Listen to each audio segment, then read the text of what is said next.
चलो भाई, आज से हम लोग शुरू करेंगे चैप्टर नंबर 9। लिखते जाइए आप लोग।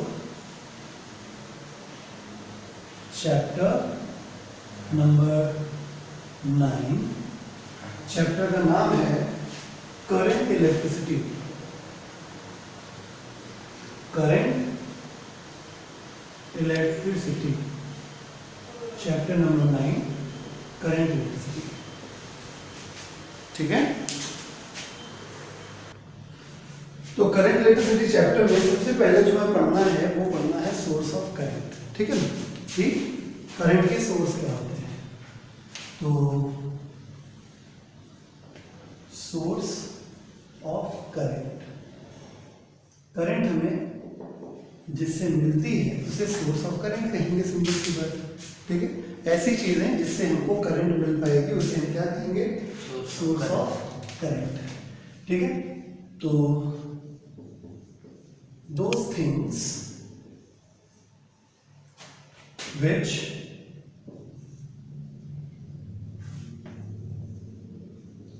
provide electric current, those things which provide electric current are called source of current. तो सोर्स ऑफ इलेक्ट्रिक करंट क्या है, heading source of electric current हम लोग पढ़ रहे हैं, सोर्स ऑफ इलेक्ट्रिक करंट। ठीक है। सोर्स ऑफ इलेक्ट्रिक करंट किनको कहेंगे, उन चीजों को सोर्स ऑफ इलेक्ट्रिक करंट कहेंगे जिससे हमको इलेक्ट्रिक करंट मिलेगी। आई बात समझ में। तो अब डिपेंड करता है कि करंट कितने प्रकार की होती है। ठीक है, दो प्रकार की करंट होती है, एक ऑल्टरनेटिंग करंट होती है और एक डायरेक्ट करंट होती है। तो सोर्सेज भी उनके अलग अलग होते होंगे, है ना। तो समझ गए। तो types of sources of electric current, types of sources of electric current. ठीक है। तो depending upon the type of current, sources are of two types. तो depending on the type of current, sources of electric current are of two types. ठीक है। Number 1, sources of direct current, यानी वो sources जिससे हमें direct current मिलती है। यहाँ पे डैश लगा के लिख देता हूं, विच प्रोवाइड डायरेक्ट करंट। ठीक है, विच प्रोवाइड डायरेक्ट करंट। ठीक है। For example cell. ठीक है, सेल से हमको डायरेक्ट करंट मिलती है। दूसरा है sources of alternating, sources of alternating current. ठीक है। सोर्सेस ऑफ ऑल्टरनेटिंग करंट मतलब वो सोर्सेज जो हमें ऑल्टरनेटिंग करंट देंगे, विच प्रोवाइड ऑल्टरनेटिंग करंट।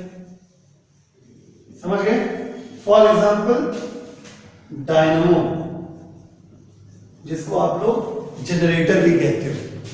ठीक है ना। तो क्लियर हो गया। चैप्टर नंबर 9 हम लोग पढ़ रहे हैं, चैप्टर का नाम है करंट इलेक्ट्रिसिटी।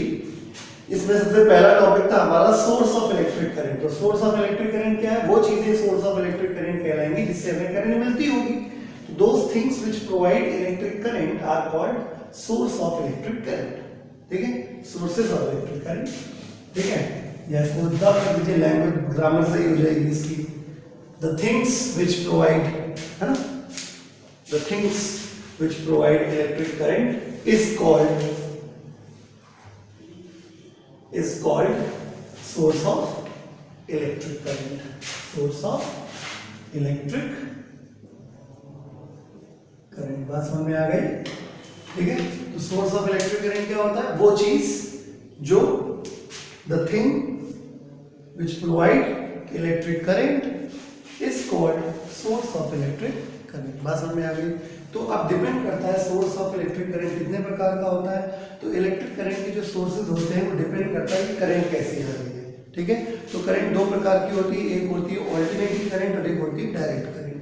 ठीक है, तो इस हिसाब से सोर्स भी दो प्रकार के हो जाएंगे, एक वो वाले सोर्स जिससे हमको ऑल्टरनेटिंग करंट मिलेगा, एक वो वाले सोर्स जिससे हमको डायरेक्ट करंट मिलेगा। ठीक है, तो हमने वही लिखा types of sources of electric current, depending on the types, depending on the type of current, comma sources of electric current are of two types. ठीक है, number one sources of direct current, यानी जो हमें which provide direct current, जो direct current provide करते हैं, जैसे कि सेल से हमको हमेशा, सेल का ही बड़ा फॉर्म होता है बैटरी। ठीक है, तो सेल से हमको डायरेक्ट करंट मिलती है। और सोर्सेज ऑफ ऑल्टरनेटिंग करंट क्या है, जिससे हमको ऑल्टरनेटिंग करंट मिलती है, जैसे डायनामो को ही एक्सपेंडेड फॉर्म में हम लोग क्या कहते हैं, एसी जनरेटर कहते हैं। आई बात समझ में? तो अपने सिलेबस में हमको जो पढ़ना है वो हमें सेकंड वाला नहीं पढ़ना है। ठीक है, हम इस वाले टॉपिक को सोर्सेज ऑफ अल्टरनेटिंग करंट आपको पता है क्या पढ़ते हैं, क्लास 12th। ठीक है, तो अभी हम लोग क्लास 9th में सोर्सेज ऑफ अल्टरनेटिंग करंट नहीं पढ़ेंगे। किसको पढ़ेंगे? सिर्फ सोर्सेज ऑफ डायरेक्ट करंट, यानी किसको पढ़ेंगे? सिर्फ सेल्स के बारे में पढ़ेंगे। आगे बात समझ में? ठीक है, तो हेडिंग डाल दीजिए सेल, हेडिंग डाल दीजिए सेल। सेल क्या है? सेल एक ऐसी डिवाइस है जो केमिकल एनर्जी को इलेक्ट्रिकल एनर्जी में कन्वर्ट करती है और हमें डायरेक्ट करंट प्रोवाइड करती है। मैं पहले बोर्ड रब कर देता हूं,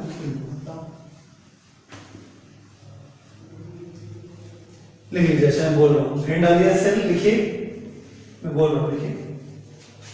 it is a device, it is a device which converts, it is a device which converts chemical energy into electrical energy.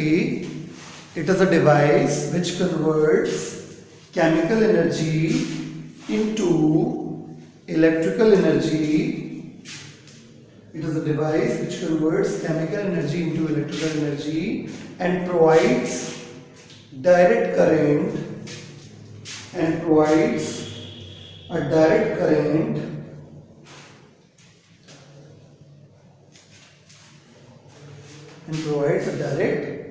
ठीक है, हो गया, कंप्लीट हो गया। तो ये एक ऐसी डिवाइस है जो केमिकल एनर्जी, इसके अंदर केमिकल होता है, वो केमिकल एनर्जी किस फॉर्म में कन्वर्ट हो जाती है? इलेक्ट्रिकल एनर्जी फॉर्म में कन्वर्ट हो जाती है। और वही इलेक्ट्रिकल एनर्जी हमको किस फॉर्म में मिलती है? एज अ डायरेक्ट करंट मिलती है। आई बात समझ में? तो अब हम लोग पढ़ेंगे कि सेल कितने प्रकार का होता है। तो हेडिंग डाल दीजिए types of cells, types of cells. तो लिखिए सेल्स भी दो प्रकार के होते हैं, लिखिए electric cells are of two types, electric cells are of two types, electric cells are of two types. Number one primary cells, Number 2 secondary cells. Number 1 primary cells, number 2 secondary cells. Heading डाल दीजिए primary cells, heading डालिए primary cells.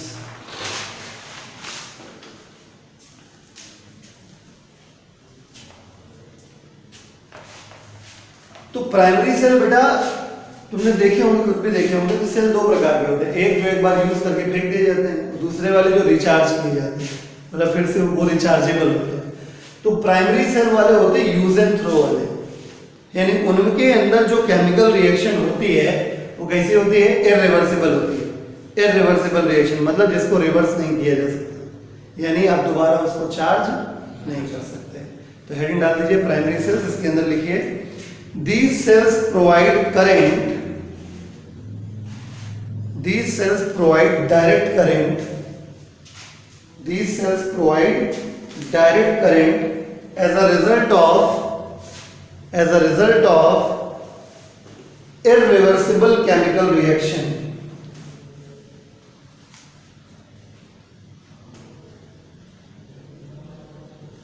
as a result of irreversible chemical reaction। Understood हो गया?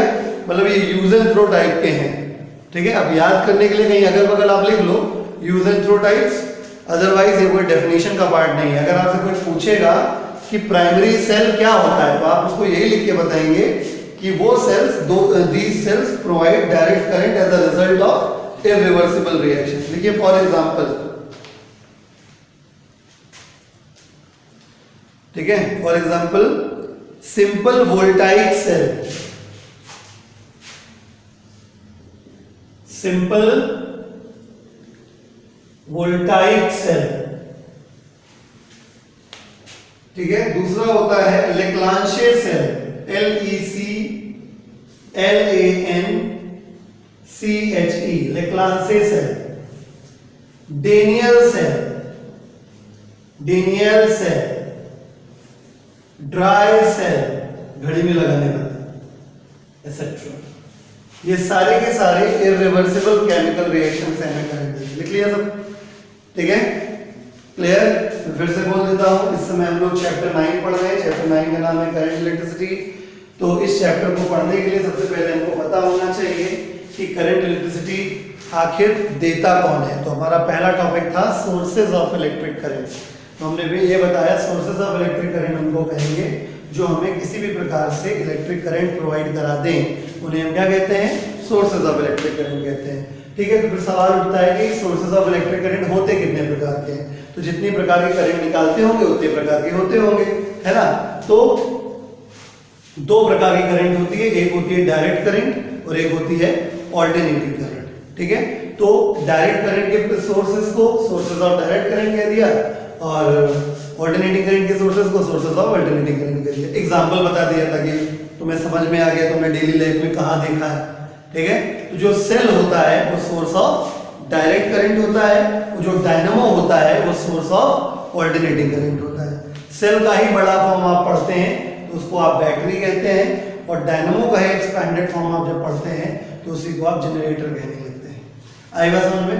ठीक है, तो generator वाला जो है वो क्लास 12th में है, तो जब 12th में आएगा तो देखा जाएगा। अभी फिलहाल हम लोग क्लास 9 की बात कर रहे हैं, तो क्लास 9th में आ गए तो हमने क्या पढ़ना है? हमें केवल सेल के बारे में पढ़ना है। ठीक है, बैटरी है, सेल के बारे में पढ़ना है। तो सेल क्या होता है? सेल एक ऐसी चीज होती है जिसके अंदर कुछ केमिकल्स होते हैं, वो केमिकल्स रिएक्शन करते हैं। रिएक्शन की करने की वजह से जो उनकी केमिकल एनर्जी होती है वो किस फॉर्म में कन्वर्ट हो जाती है? इलेक्ट्रिकल एनर्जी में कन्वर्ट हो जाती है। इसकी वजह से हमें क्या मिलती है? करंट। कौन सी करंट?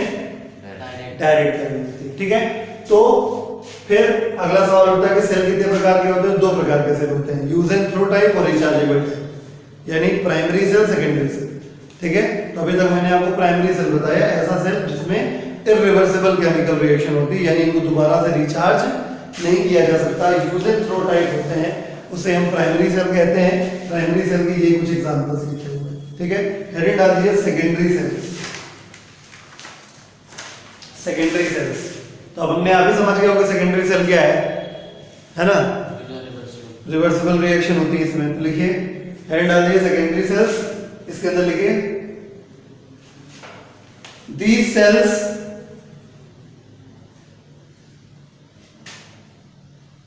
provide current। सर ये भी डायरेक्ट करंट करेंगे ना? हाँ, सेल्स हमेशा डायरेक्ट करंट ही प्रोड्यूस करता है। ठीक है, बस एक चार्जेबल है वो एक चार्जेबल नहीं है। क्या बोला मैंने इसमें? these cells provide current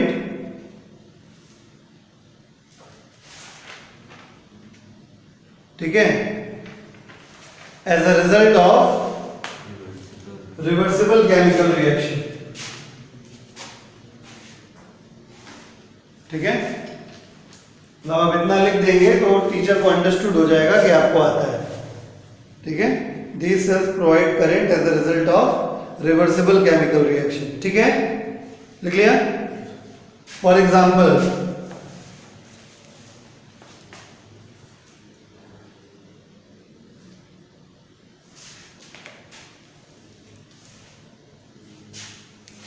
मैं लिख दे रहा हूं बोर्ड पे। यानी सेकेंडरी सेल्स जो होते हैं वो रिचार्जेबल होते हैं, ये यूज एंड थ्रो टाइप नहीं होते हैं। ठीक है, तो एग्जांपल में फॉर एग्जांपल ले लीजिए lead accumulators, lead accumulator, acid accumulator, accumulators जितने भी होते हैं वो सब सेकेंडरी होते हैं। इस वजह से जनरली सेकेंडरी वालों को एक्यूमुलेटर भी कहा जाता है। यानी अगर आपसे कोई एक्यूमुलेटर कह रहा है तो समझ जाइएगा वो सेकेंडरी सेल के बारे में कह रहा है। ठीक है, तो लेड एक्यूमुलेटर, एसिड एक्यूमुलेटर, ठीक है, nickel iron accumulator, alkali accumulator,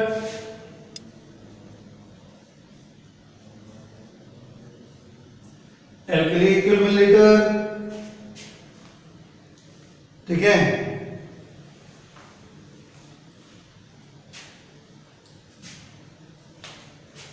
lithium ion battery, lithium hydrogen battery, LiH, mobile वगैरह में देखा होगा, लिखा होगा मोबाइल वगैरह बैटरी में लिथियम आयन बैटरी होती है। ठीक है, इस प्रकार से क्लियर हो गया।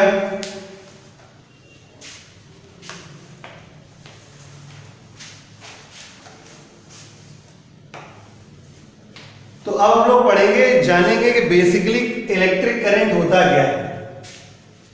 ठीक है, तो आप एक डायग्राम के थ्रू समझिए, मैं समझाता हूं आपको।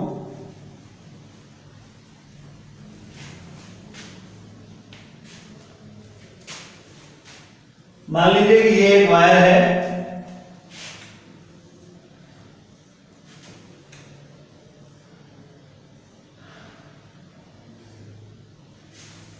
ठीक है, और इसको मैंने एक सेल से कनेक्ट कर दिया है। ठीक है, आपने नोटिस किया होगा हर सेल में एक पॉजिटिव एक नेगेटिव बना होता है साइन। ठीक है, तो अगर सिंबॉलिक फॉर्म में सेल को रिप्रेजेंट किया जाता है तो ऐसे रिप्रेजेंट किया जाता है, एक बड़ा प्लेट एक छोटा प्लेट। बड़ा प्लेट प्लस को रिप्रेजेंट करता है, छोटा प्लेट माइनस। केमिस्ट्री की भाषा में प्लस वाले को एनोड प्लेट कहते हैं, माइनस और छोटे वाले को माइनस वाले को कैथोड प्लेट कहते हैं, एनोड कैथोड। आई बात समझ? तो अगर ये प्लस से जुड़ा है बेटा तो ये प्लस हो जाता है, और ये माइनस से जुड़ा है तो ये माइनस हो जाता है। ये वायर कौन सा है? ये वायर एक कंडक्टिंग वायर है, कंडक्टिंग कह दो या एक मेटल वायर कह दो। कंडक्टर की खास बात होती है कि उसके पास बहुत सारे झुआ भर फ्री इलेक्ट्रॉन्स होते हैं, बहुत सारे फ्री इलेक्ट्रॉन्स होते हैं। एक इलेक्ट्रॉन ये मान लो, एक इलेक्ट्रॉन ये मान लो, एक इलेक्ट्रॉन ये मान लो, एक इलेक्ट्रॉन ये मान लो, एक इलेक्ट्रॉन ये, एक इलेक्ट्रॉन ये। आई बस समझ? तो जो इलेक्ट्रॉन्स होते हैं वो नेगेटिव होते हैं, नेगेटिव चार्ज होता है। तो इधर क्या दिखाई दे रहा है इलेक्ट्रॉन को? तो सब लोग आ जाएंगे, है ना, मतलब अट्रैक्ट हो जाएंगे, तो इलेक्ट्रॉन इधर भागने लगेगा।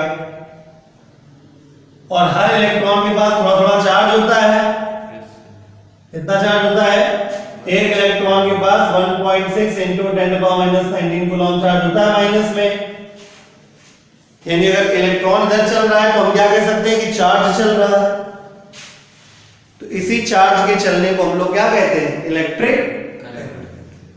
लेकिन ये आप डेफिनेशन में नहीं लिख सकते, ये मैंने आपको बताया बेसिकली इलेक्ट्रिक करंट होता क्या है। ठीक है, डेफिनेशन का तरीका अलग होता है। ठीक है, इतनी बात आपको समझ में आ गई।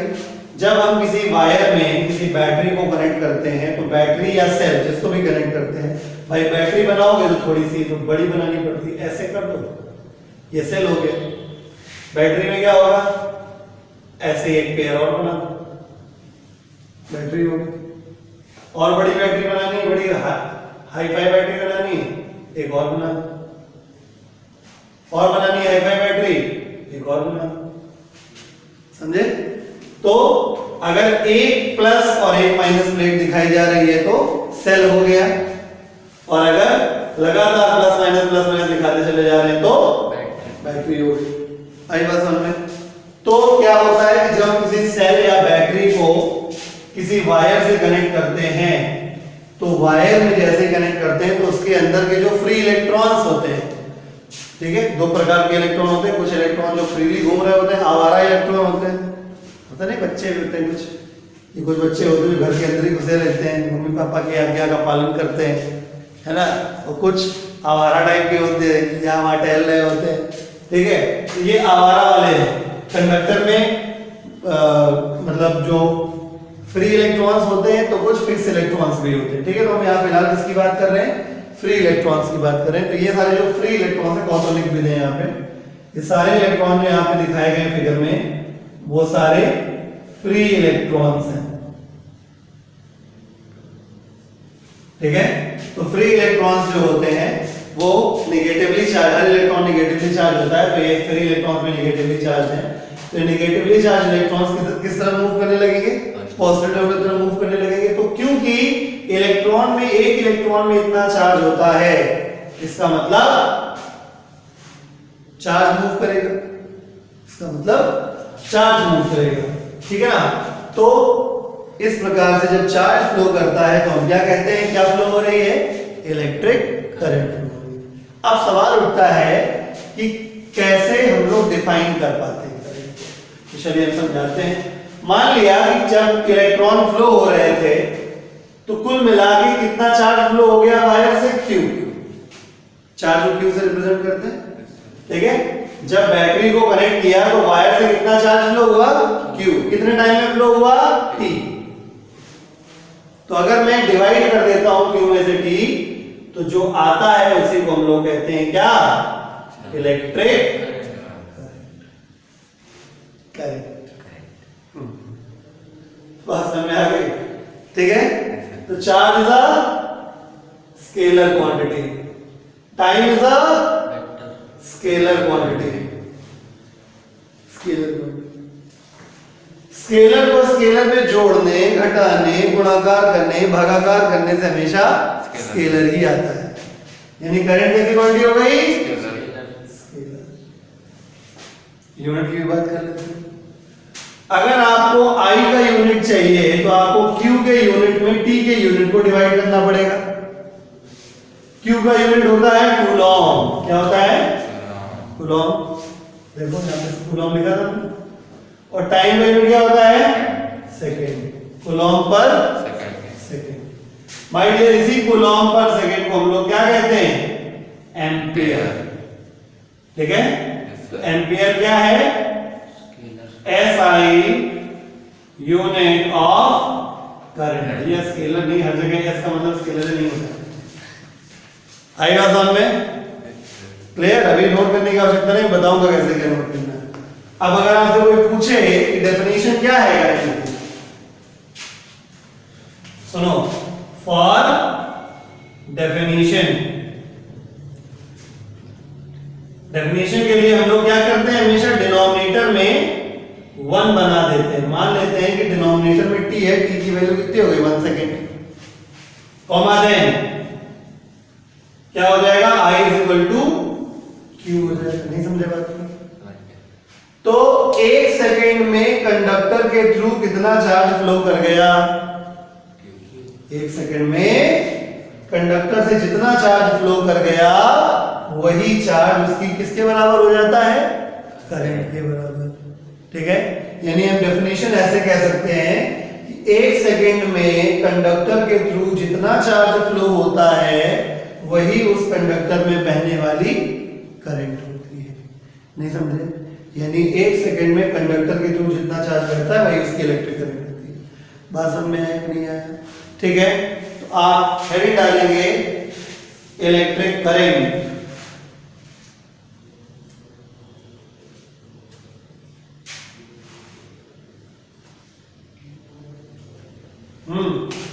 फिर क्या करेंगे, सुनो ध्यान से, अभी बात पूरी कंप्लीट नहीं हुई है। मान लीजिए कंसीडर द सिचुएशन, ये आपको मैंने डायग्राम बना के दिखा दिया। अब आप ये मत सोचिएगा कि ये कुछ अलग तार है, ये कुछ अलग तार है। ये जितना मोटा मोटा हमने दिखाया है, ये क्या है, ये हमने तार को जूम करके दिखाया है।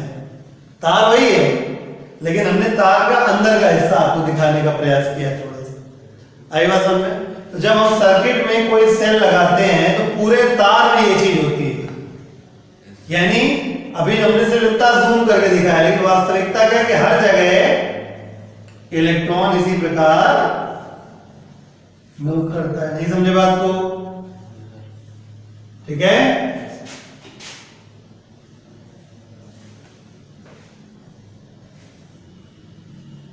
ठीक, क्लियर हो गया? यानी पूरे सर्किट में इलेक्ट्रॉन फ्लो करते हैं, यानी पूरे सर्किट में चार्ज फ्लो करता है। आई बात समझ में? तो जब चार्ज फ्लो करता है तो चार्ज के फ्लो को हम लोग क्या कहते हैं, इलेक्ट्रिक करंट कहते हैं। ठीक है, तो यहां लिख रहा हूं, flow of charge is known as electric current। पहली बात। अब आगे यहां पे समझ में आ गया ना? बैटरी लगाएंगे तो इलेक्ट्रॉन चलेगा, इलेक्ट्रॉन चलेगा तो साथ क्या चलेगा, चार्ज चलेगा। चार्ज के चलने को क्या कहते हैं, इलेक्ट्रिक करंट। लेकिन मैं क्लियर कर रहा हूं कि it is not a definition, एक करंट का डेफिनेशन नहीं। करंट का डेफिनेशन वो है जो मैंने भी यहां बताया था, वैसी डेफिनेशन लिखनी पड़ती है, समझे? तो अभी क्या करेंगे, electric current can be estimated by electric current, देखो सिस्टम से नोट्स बनवाएंगे तुम्हारे, can be estimated by electric current can be estimated by, ये हो गया फॉर्मूला। ठीक है, उसके बाद ये सारी कहानियां समझी गए कैसे एस्टिमेट किया जाता है। अगर आपको ये पता चल जाए कि कितना चार्ज फ्लो किया है और कितने समय में फ्लो किया है, अगर आपको ये पता चल जाए तो दोनों का जो रेशियो हो जाएगा वही क्या हो जाएगा, इलेक्ट्रिक करंट। इसका एसआई यूनिट एम्पियर होता है और डेफिनेशन बनाने के लिए हम लोग डिनोमिनेटर में 1 रख देंगे, 1 सेकेंड। तो 1 सेकेंड में जितना चार्ज फ्लो हुआ वही उस वायर में बहने वाली करंट होगी। आई बस में तो कैसे नोट करेंगे, आपने आइडेंट डाल दिया इलेक्ट्रिक करंट। सबसे पहले आप इतना नोट करेंगे, ये जब इतना हो जाए फिर ऐसे नोट करेंगे। Sir flow of charge in, लिखिए डेफिनेशन। ठीक है, मतलब इसी के बिहाफ पे डेफिनेशन लिखेंगे। ठीक है, देखिए, the current flowing through the conductor, the current flowing through the conductor is defined as, the current flowing through the conductor is defined as the amount of electric charge, is defined as the amount of electric charge flowing through it, is defined as amount of electric charge flowing through it in 1 second.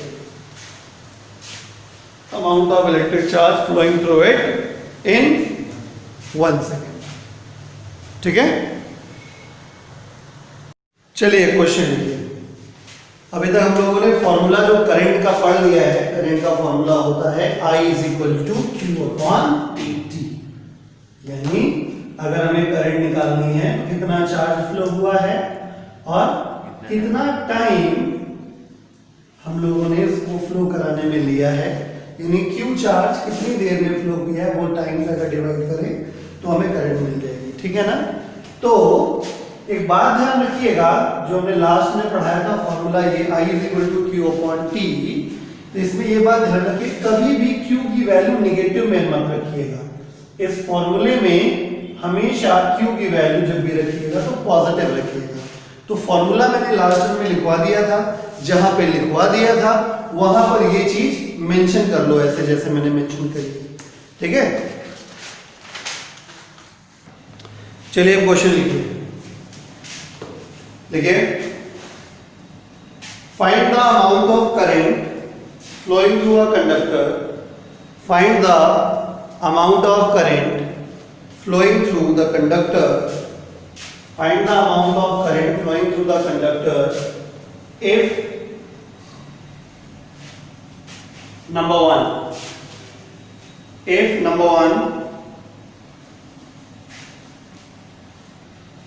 10 coulomb charge flows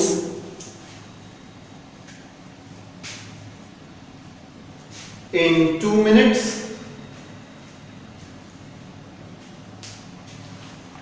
Number 2,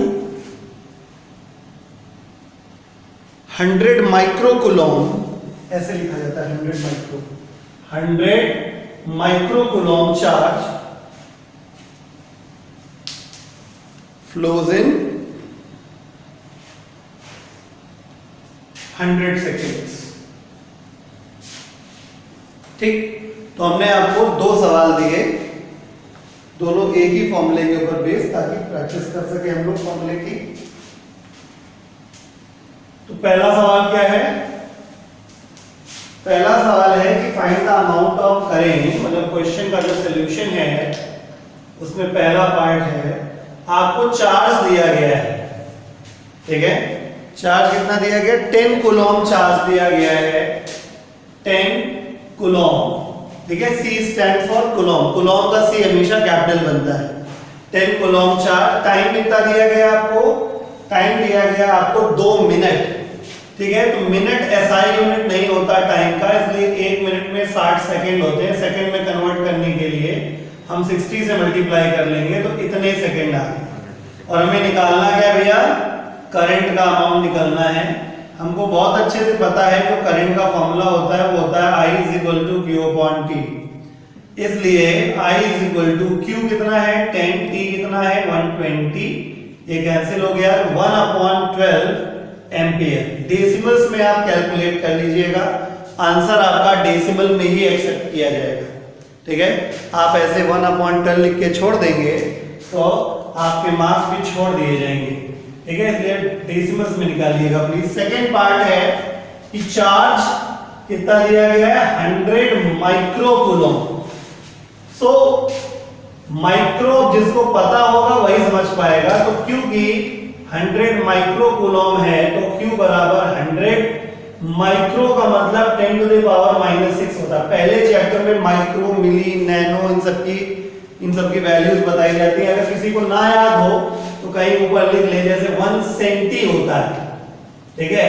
जैसे 1 centimetre लिखा है तो 10⁻⁻2 metre हो जाता है, ठीक है। मतलब मेरा सेंस केवल सेंटी से है, ठीक है। जैसे 1 मिलीमीटर हो गया तो मिली मतलब 10⁻³ होता है, ठीक है। एक माइक्रोमीटर को लिख दे, माइक्रोमीटर, है ना। तो अगर माइक्रो लगा है तो 10⁻⁻6 करना पड़ेगा, ठीक है। नैनो लिखा है तो 1 स्मॉल n मीटर, तो नैनो का मतलब 10⁻⁹ मीटर होता है, एंड सो ऑन। इतने की आपको जरूरत पड़ेगी, ठीक है। तो किसी भी चीज के आगे स्मॉल c लगा है यूनिट के साथ, यूनिट के जस्ट पहले स्मॉल c लगा है, उसका मतलब सेंटी हुआ। सेंटी की वैल्यू 10⁻² हुई। यूनिट के जस्ट पहले स्मॉल m लगा हुआ है तो मिली हुआ, मिली की वैल्यू 10⁻³ होती है। और किसी भी यूनिट के जस्ट पहले अगर माइक्रो लगा है तो इसका मतलब 10⁻6 हुआ उस जगह पे। और अगर किसी यूनिट के जस्ट पहले नैनो लगा हुआ है तो 10⁻⁹ हुआ, ठीक है। अब मुद्दा ये उठता है कि हमको कैसे क्या करना पड़ेगा, तो कुल मिला के एक ही जवाब है, याद करना पड़ेगा। आएगा समझ में? बिना याद करे काम चलना नहीं है, तो मैं इसको रब कर दूं। तो जिस प्रकार आपने देखा कि यहाँ पे माइक्रो लगा हुआ था, तो माइक्रो को हटाने के लिए 10⁻6 से मल्टीप्लाई करना पड़ा। आप और चाहें तो और सॉल्व कर सकते हैं इसको, Q = 10⁻⁻4 हो जाएगा, है ना। ठीक, बाकी टाइम आपको दिया गया है कितने सेकंड? 100 सेकंड्स, ठीक है। अगर ना भी कन्वर्ट करो तो चलेगा, 100 से 100 डायरेक्ट कट जाएगा। 100 सेकंड आपको टाइम दिया गया और करंट आपको निकालनी थी, तो फॉर्मूला होता है I is equal to Q upon T. इस वजह से formula I is equal to Q की वैल्यू 100 इंटू 10⁻⁻6 निकाल लिया है। t की वैल्यू भी 100 है, 100 से 100 कैंसिल 1 हो गया। So I is equal to 1 into 10⁻⁻6 ampere. अब समझिएगा 10⁻⁻6 क्या लिखा जा सकता है? माइक्रो। तो आप आंसर में 1 माइक्रो एम्पियर भी लिख सकते हैं। आएगा समझ में? तो इस प्रकार से आपने I is equal to Q upon T के ऊपर दो छोटे छोटे क्वेश्चन किए। अब एक नई चीज पढ़नी है, ठीक है? इसको रब कर दें। तो नई चीज ये है कि जैसा कि मैंने लास्ट टाइम में बताया था कि कंडक्टर में जो चार्ज फ्लो होता है यानी Q जो फ्लो होता है वो किसकी वजह से होता है? इलेक्ट्रॉन्स के फ्लो की वजह से होता है। किसकी वजह से होता है? इलेक्ट्रॉन्स के फ्लो की वजह से होता है। तो अगर मान लीजिए मुझे कोई नंबर ऑफ इलेक्ट्रॉन्स बता दे कि इतने इलेक्ट्रॉन फ्लो हुए, तो हम करंट कैसे निकालेंगे? कोई मतलब मुझसे कह दे क्वेश्चन में कि 1000 इलेक्ट्रॉन फ्लो हो गया 10 सेकंड में, तो कैसे निकालेंगे? ठीक है, तो हम लोग क्या करेंगे, टॉपिक ही पढ़ लेते हैं पूरा पूरा, ठीक है? तो टॉपिक का टाइटल डालिए method of finding the current flowing through the conductor in terms of number of free electrons flowing, in terms of number of free electrons flowing.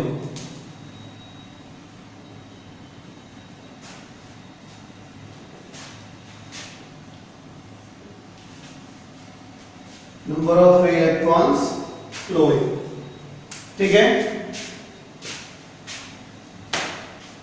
तो मान लेते हैं let n free electrons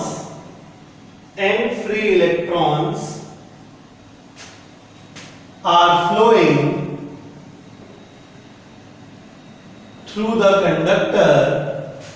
डरिएगा नहीं, इतनी लंबी लंबी लैंग्वेज लिखवा रहे हैं, फॉर्मूला बहुत छोटा सा बनेगा। let n free electrons are flowing through the conductor in time t, comma then। अब समझिए, comma then फॉर्मूला क्या बन जाएगा? I बराबर Ne अपॉन टी। क्यों? क्योंकि एक इलेक्ट्रॉन में जो चार्ज होता है वो कितना होता है? 1.6 इंटू 10⁻⁻19। बहुत ध्यान सुनिएगा, charge on one electron, charge on one electron, पूरा लिख देता है, पूरा लिखते कायदे से। Electric charge on one electron, एक इलेक्ट्रॉन पे कितना होता है? पहली बार तो माइनस में होता है, कितना होता है? 1.6 इंटू 10⁻⁻19 कूलॉम, ठीक है? ये थोड़ा बड़ा हो जाता है लिखने में, इसलिए सिंबॉलिकली कुछ लोग इसको इतने को ई लिख देते हैं, इतना हिस्सा जो लिखा है इसको ई लिख देते हैं, समझ गए? तो अगर एक इलेक्ट्रॉन का चार्ज माइनस ई है तो n इलेक्ट्रॉन्स का चार्ज कितना हो जाएगा बताओ? इसलिए number of charge of electric charge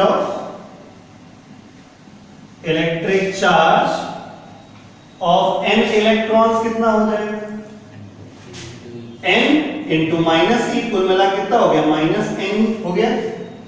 अभी आज ही मैंने आपको पढ़ाया कि अगर फॉर्मूला आप I बराबर Q अपॉन T लगाओ, ठीक है, तो कभी भी Q का वैल्यू माइनस में ना रखना, बताया। तो ये इलेक्ट्रिक चार्ज यानी वैल्यू किसकी है, Q की तो वैल्यू हुई है एनी, बोलो Q की वैल्यू माइनस एनी हुई, लेकिन हम इस फॉर्मूले में Q की वैल्यू माइनस में नहीं रख सकते, इस वजह से यही फॉर्मूला देयरफॉर क्या बन जाएगा, I बराबर any upon Q। Got the point, right. बात समझ में आ गया, मतलब आपको इससे मतलब नहीं है, केवल मैंने समझा दिया आपको, बाकी आपको मतलब सिर्फ इसी से है, ये वाला ले उदाहरण बना दिया। बात समझ में आ गई। एक इलेक्ट्रॉन का चार्ज जो होता है वो -1.6 इंटू 10⁻19 कूलम होता है। इतने कूलम चार्ज को स्मॉल e से रिप्रेजेंट किया जाता है। तो अगर एक इलेक्ट्रॉन का चार्ज e है तो n इलेक्ट्रॉन्स का चार्ज कितना हो जाएगा, n इंटू माइनस e यानी माइनस का n। तो n इलेक्ट्रॉन्स का जो चार्ज आया q आया वो माइनस का n हो गया। किंतु इस फॉर्मूले में I बराबर q अपॉन t वाले फॉर्मूले में q कैसा रखा जाता है, ऑलवेज पॉजिटिव। इस वजह से हम इसका माइनस साइन इग्नोर करते हुए वैल्यू रख दिए और हमारा नया फॉर्मूला करंट का आ गया I बराबर एनी अपॉन टी। तो ये एक प्रकार से डेरिवेशन हो गया इसका और ये डायरेक्ट फॉर्मूला हो गया, कॉपी कर लीजिए। चलिए फिर से एक क्वेश्चन लिखते हैं, दो सवाल लिखेंगे, पहले तो एक सिंपल एक थोड़ा सा हल्का सा ट्विस्टेड सवाल लिखेंगे। तो पहला सवाल लिखिए, find the amount of current flowing through the circuit, find the amount of current flowing through the circuit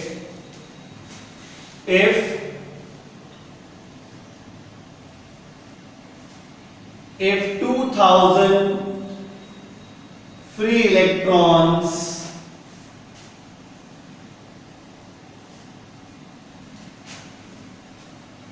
pass through the conductor, if 2000 free electrons pass through the conductor in 20 seconds, in 20 seconds। सवाल बहुत ही आसान है। इस question में clearly आपसे current पूछा गया है, इस क्वेश्चन में क्लियरली आपसे करंट पूछा गया है और आपको नंबर ऑफ इलेक्ट्रॉन्स दिए गए हैं। तो अगर मैं सॉल्यूशन पे आ जाऊं तो करंट पूछी गई है, नंबर ऑफ फ्री इलेक्ट्रॉन्स 2000 दे दिए गए हैं, E का वैल्यू बताने की जरूरत नहीं है, 1.6 इंटू 10⁻19 कूलम होता है, मैंने अभी आपको समझाया। और टाइम आपको 20 सेकेंड दे दिया गया है। तो जब कभी भी नंबर ऑफ इलेक्ट्रॉन्स दिया जाए तो I बराबर एनी अपॉन टी लगाया जाता है। I निकालने के लिए n हो गया 2000, E 1.6 इंटू 10⁻19, t की वैल्यू 20, ये डेसिमल से 0 कैंसिल हो गया, ये हो गया 100, ठीक है। तो कुल मिला के I इज इक्वल टू हो गया 1.6 इंटू 10⁻⁻17 एम्पियर, ठीक है, ये हो गया, कॉपी कर लीजिए। अगला सवाल लिखिए, ठीक है। क्वेश्चन लिखिए, how many free electrons will cross the cross section, how many free electrons will cross the cross section of the conductor, how many free electrons will cross the cross section of conductor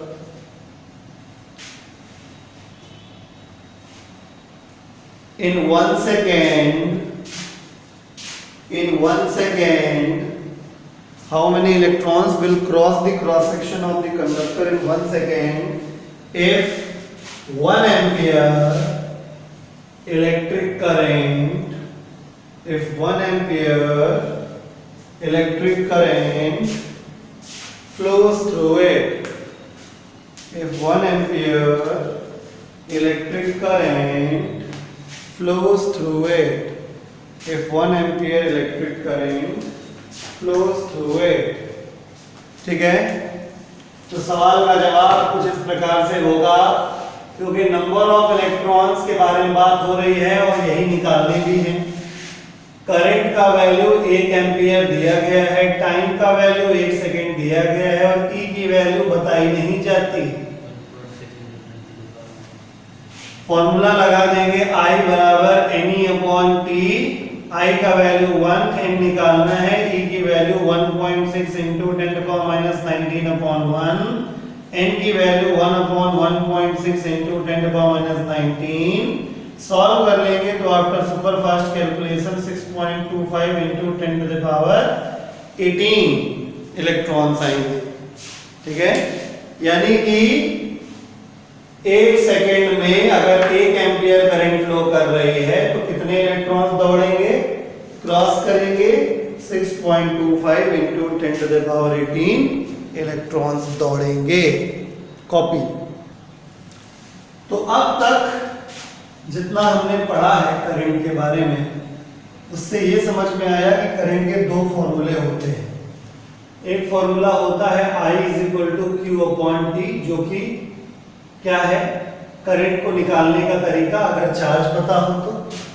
और एक formula पढ़ लिया है I बराबर NE/T, जो कि क्या है कि अगर नंबर ऑफ इलेक्ट्रॉन्स पता हो कि कितने फ्लो कर रहे हैं तो करंट निकल जाता है। इन दोनों के लिए, दोनों के हिसाब से आपको 1 एम्पियर करंट का डेफिनेशन में पूछता हूं। तो अगला सवाल है, लिखिए, define 1 ampere electric current. Define 1 ampere electric current. Define 1 ampere electric current. Define 1 ampere electric current on the basis of number 1 flowing charge, on the basis of number 1 flowing charge, and number 2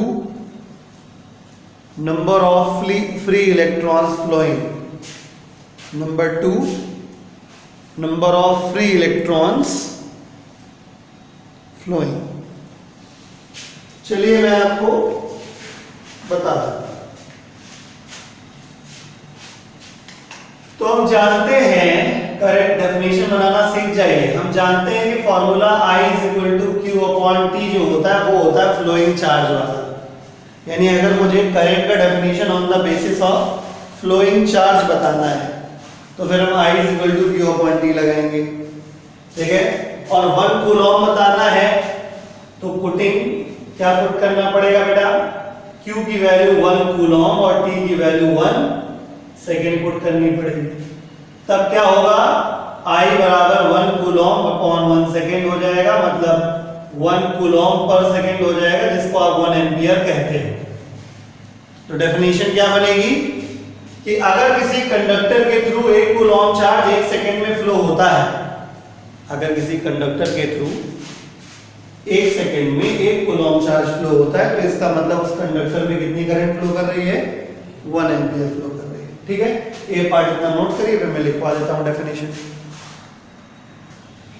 देखिए, if 1 Coulomb electric charge, if 1 coulomb electric charge flows, if 1 coulomb electric charge flows through a conductor, if 1 coulomb electric charge flows through a conductor,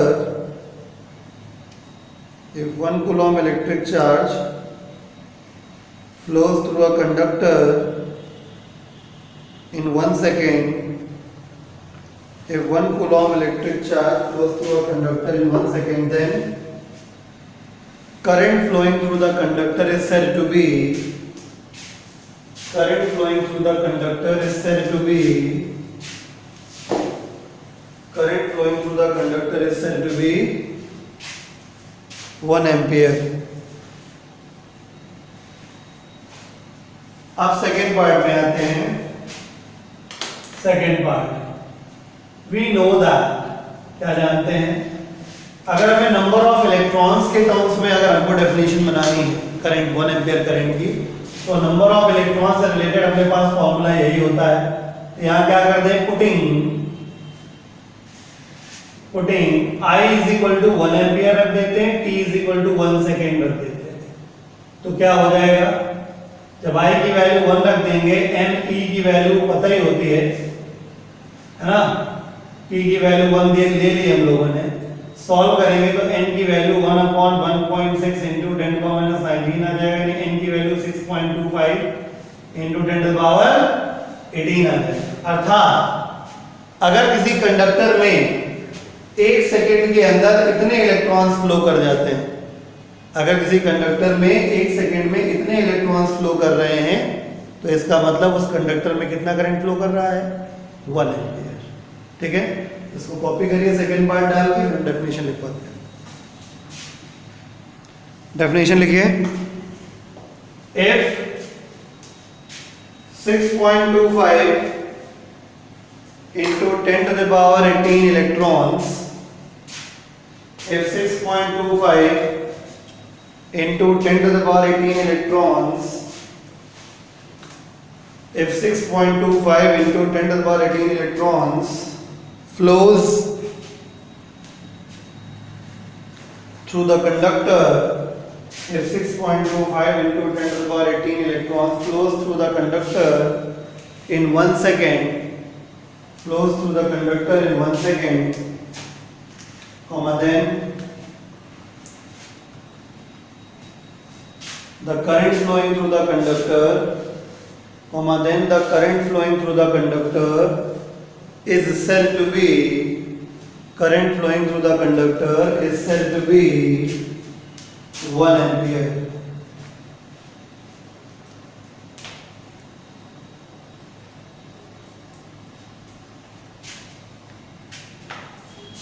ठीक है, तो अब आपने पूरा detail से चर्चा कर लिया है I is equal to Q upon T और I is equal to N upon T के बारे में with questions.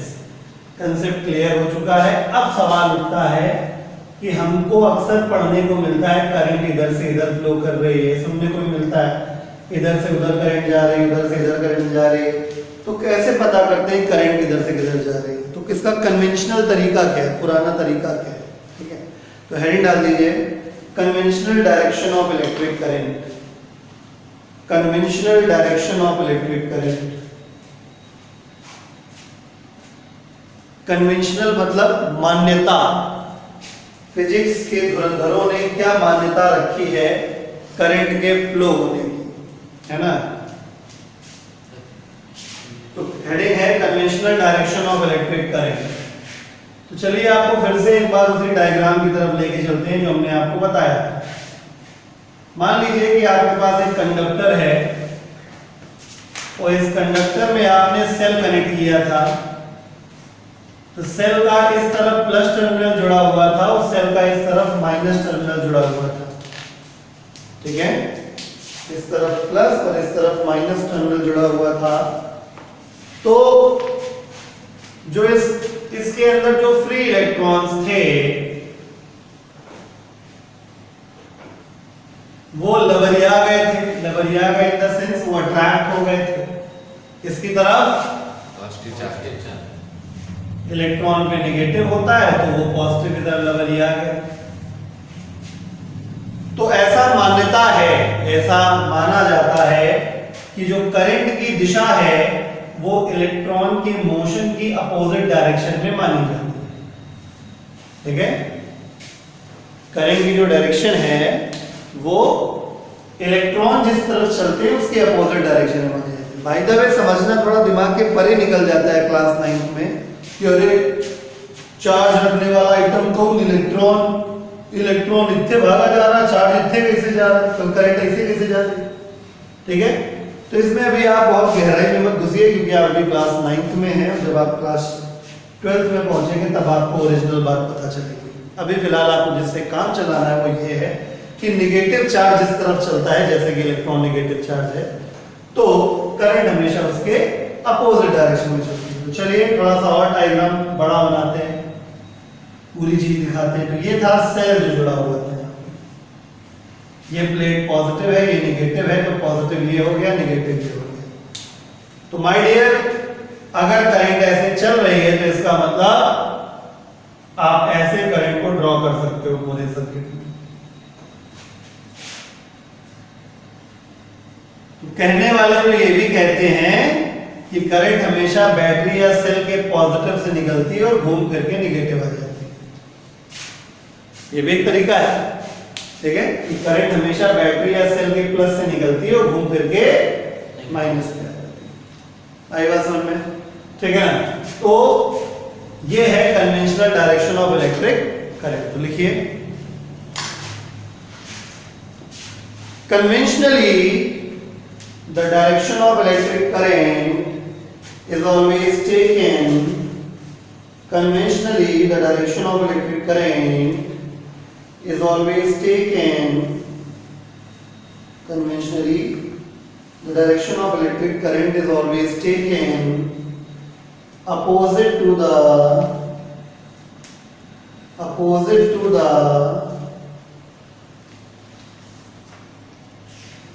direction of flow of negative charge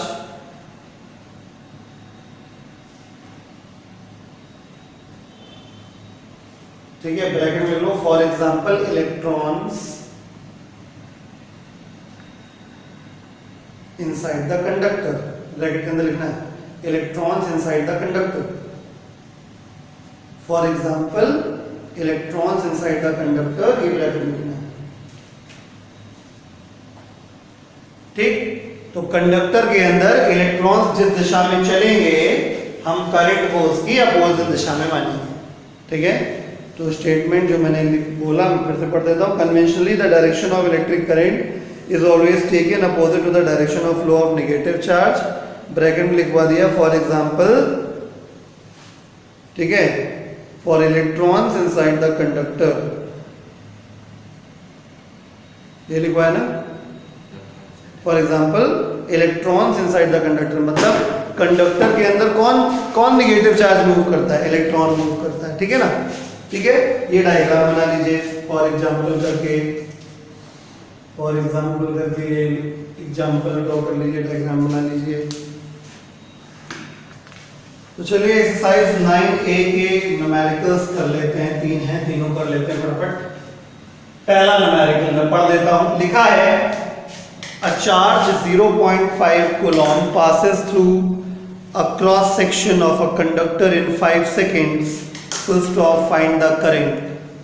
तो पहले सवाल में Q का वैल्यू 0.5 कूलॉम्स दिया हुआ है, टाइम का वैल्यू 5 सेकंड दिया हुआ है और करंट निकालना है।